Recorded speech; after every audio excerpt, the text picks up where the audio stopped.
আসসালামু আলাইকুম। আমি এমপি পুতুল কালেকশন থেকে পুতুল বলছি।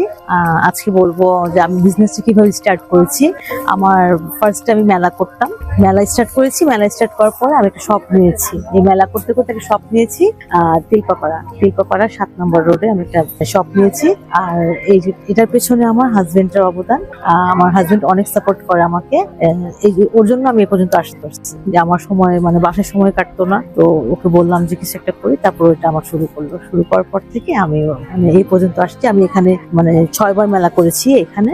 আর এখানে এই যে বিএইচ ক্লাবকে আমি মানে অনেক পাই, সাপোর্ট পাই ওদের। আমি ওরাও আমার অনেক হেল্প করে। আমি যে ম্যানুয়ালি কাজগুলো করতাম এটা আমার জন্য অনেক হ্যাসেল হতো। মেটা সফটওয়্যারটা ব্যবহার করার কারণে আমি খুব অটোমেটিক ভাবে আমার কাজগুলো করতে পারছি। যেমন website management, order management, courier management, এই কাজগুলো আমি অটোমেটিক ভাবে করতে পারছি।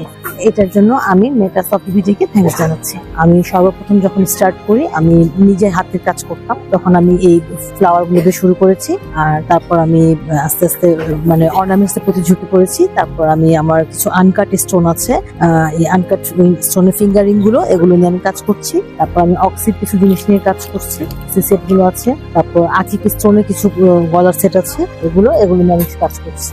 এই হলো আমার মানে মেইন সিগনেচার কালেকশন আমার এটা ছিল। তারপর থেকে আমি অর্নামেন্টস কালেকশনের মধ্যে চলে আসি। একদম ইউনিক কালেকশন যেগুলো আমার কাছে আছে সেগুলো হলো এই ফিঙ্গারিং গুলো, এগুলো আনকাট স্টোন, এবং আমি নিজেও পরে আছি একটা।